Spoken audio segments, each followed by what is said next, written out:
किसके ऊपर से यार सबसे पहले बताओ हम स्टार्ट करें? Should we start with real state?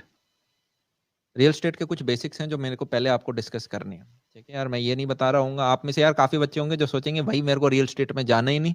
पर जनाब आज के दिन आपका अवेयर होना बहुत जरूरी है। राइट। आज का दिन एक ऐसा जमाना है कि आप अपॉर्चुनिटी ग्रैब करते हो, वो आदमी लकी होता है यार। और अपॉर्चुनिटी ग्रैब करने के लिए आपको पहले अवेयर होना चाहिए। आपको वो व्यक्ति नहीं होना चाहिए जिसे ये नहीं पता कि ओके जनाब रियल स्टेट कैसे वर्क करता है, स्टॉक का मतलब तो मुझे पता ही नहीं है, अच्छा भाई ऑनलाइन मार्केटिंग क्या होती है, अमेजोन क्या होता है, एफिलिएट्स क्या होते हैं, ये सारे डोमेन की कुछ नॉलेज ही नहीं है, तो आप चीजें फिर लिंक नहीं कर सकते। आप यूं नहीं सोच सकते कि मैं 4-5 साल बाद क्या कर रहा हूँ, किस प्रकार से मैं किस डायरेक्शन से रेवेन्यू ला सकता हूँ। जब हमें मल्टीपल सोर्सेज में जाना है कल को, तो आज के दिन कुछ आइडिया तो हो, फिर बाद में जाके आप कल को चाहे खोदते रहना घर में। सबके बारे में मैं एक ब्रीफ आइडिंग दे दूंगा। स्टार्ट करते हैं रियल एस्टेट के साथ। मैंने कहा okay, when we are talking about real estate, क्या समझते हैं हम इससे, क्या समझते हैं हम इससे? मैंने कहा यार देखो, मान लो जैसे कहानी सुनाता हूँ।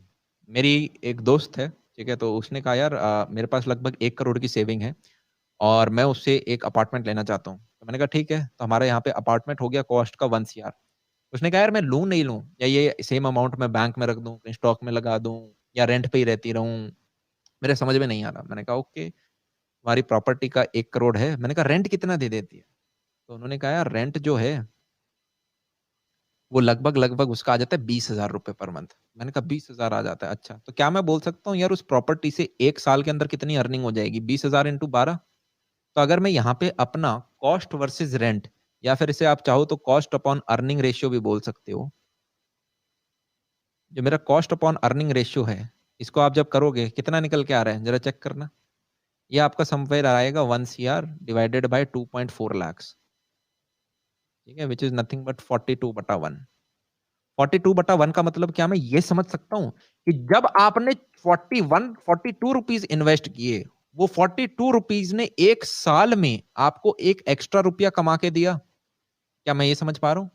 इन 42 रुपीज ने 1 साल में आपको 1 रुपया कमा के दिया। मैंने कहा वेल एंड गुड, इससे अच्छा तो बैंक में नहीं रख लूं। भैया बैंक में क्या होता है? मैंने कहा बैंक में अगर आप 100 रुपए रखते हो, ठीक है, तो आज के दिन क्या परसेंट चल रहा है आपका यार? FD वगैरह का 6-7% के लगभग चल रहा है। 7 ले लूं फॉर एग्जाम्पल, 6 ले लूं, बताओ क्या लूं? 6 ले लेते हैं, चलो और कम ले लेते हैं। मैंने कहा वो 6 रुपीज आपकी वहां पे बैंक से अर्निंग होती है। तो अगर आप इसको देखोगे, ये रेशियो लगभग आपका समवेयर अराउंड आ रहा है 16/1। 16/1 का मतलब क्या है कि आपके पास 16 रुपए हैं, तो वो 16 रुपए आपको एक कमा के दे रहे हैं। इसका मतलब मैं बिल्कुल भी नहीं बोलना चाह रहा कि रियल स्टेट खराब है। आपको ऐसी ऐसी प्रॉपर्टी भी मिल जाएंगी जो 20,000 से ज्यादा रेंट देती है। मैं जस्ट आपको एक एग्जाम्पल दे रहा हूँ कि हम किस हिसाब से वैल्यूएट करते हैं कि जो भी मेरे पास कैपिटल है उसका बेस्ट इन्वेस्टमेंट ऑप्शन क्या हो सकता है। चीज समझ में आ रही है? क्या ये प्रॉपर्टी मेरे लिए अच्छी है या नहीं?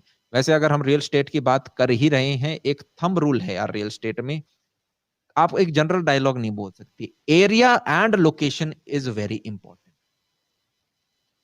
Area and location is very important. और उससे भी इंपॉर्टेंट आज के दिन ये है, मुझे एक ऐसी मुर्गी चाहिए जो कि सोने का अंडा दे सके। समझ पा रहे हो?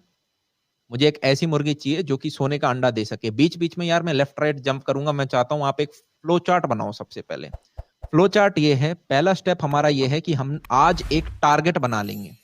क्या मैं एक $5 मिलियन का टारगेट ले लूं जो कि लगभग 35 करोड़ होता है, कि अगर आज मेरे पास 35 करोड़ है तो मैं फाइनेंशियली फ्री हूं, मेरे को ये नहीं सोचना पड़ेगा कि यार मैं अगली चवन्नी कैसे कमाऊं। मैं ये नहीं कह रहा 35 साल की उम्र में रिटायर हो जाओ।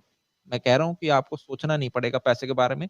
आप चाहो तो उसको दोबारा बिजनेस में लगाओ, दैट्स योर कॉल। और 35 CR इज दैट अमाउंट? मैंने कहा यस, ये चीज मेरे को समझ में आ रही है। सेकंड ये है कि हम क्या करें। मैंने कहा अभी मैं थोड़ी देर में आपको बताऊंगा आप पैसे कैसे कमा सकते हो। आप ऑलरेडी एजुकेशन के अंदर हो, साथ में हम कुछ और चीजें भी कर सकते हैं, पर जो भी आप पैसा कमाओ उसका 40% आपको सेव करना है। 40 to 50% आपको सेव करना है। That this thing is very important. गरीबों की तरह आपको रहना है।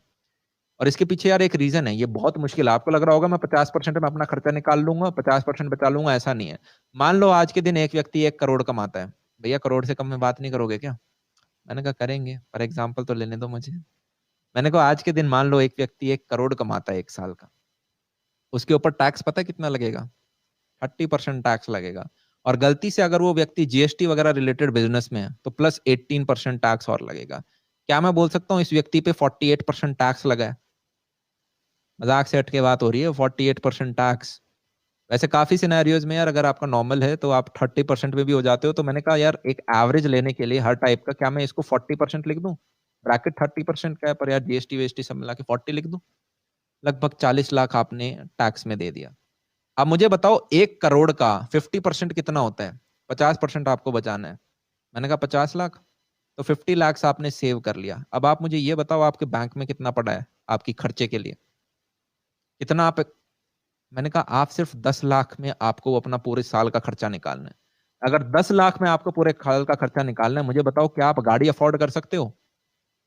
मैंने कहा नहीं, आप गाड़ी अफोर्ड नहीं कर सकते। क्या आप शो ऑफ के लिए महंगी गाड़ी अफोर्ड कर सकते हो? मैंने कहा आप नहीं कर सकते। क्या आपको आईफोन अफोर्ड करना चाहिए? मैंने कहा अगर 10 लाख में एडजस्ट कर सकते हो वेल एंड गुड, वरना मत करो। पर ये चीज यार हमें नहीं समझ में आती है।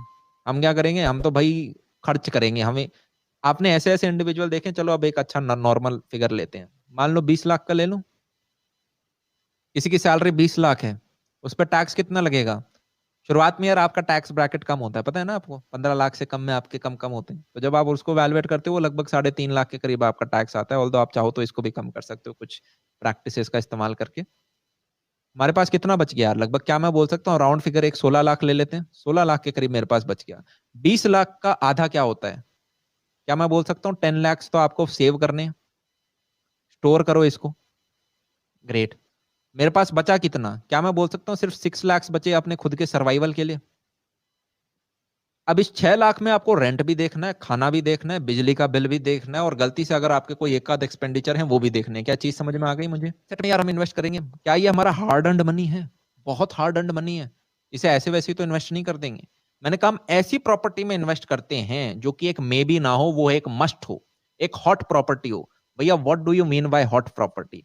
हॉट प्रॉपर्टी का मेरा मतलब यार ये है, एक छोटा एग्जांपल लेते हैं, जो कि कभी भी बिक जाए, जो कभी भी रेंट पे चढ़ जाए, जिसमें ऐसा ना हो कि कल को सड़क जाएगी तब इसकी कीमत बहुत बढ़ने वाली है, आज मैं चढ़ा सकता हूं इसको, आज इसमें से अंडे निकाल सकता हूं मैं। चीज समझ में आ रही है? मैंने कहा यस। जो रियल स्टेट के अंदर होते हैं यार, मैं आपको बता दूं, जब आप इस डोमेन के अंदर घुसते हो, आप शुरुआत में 1 साल में एक बिल्डिंग लेते हो, क्योंकि कैपिटल बहुत इन्वॉल्व है ना, तो आप रोज रोज तो खरीद नहीं सकते। तो आप बहुत होमवर्क करते हो, कभी कभी आप 3 3 4 4 6 6 महीने होमवर्क करते हो एक ऐसी प्रॉपर्टी ढूंढने के लिए जिसमें आपके मार्जिन अच्छे हो। अभी आप मार्जिन समझ नहीं पा रहे होगे, रियल स्टेट को कंटिन्यू करते हैं, फिर वापस जब करते हैं। Area and location is very important. In fact it is the only thing which is important, कि आपकी जगह कहाँ पे है।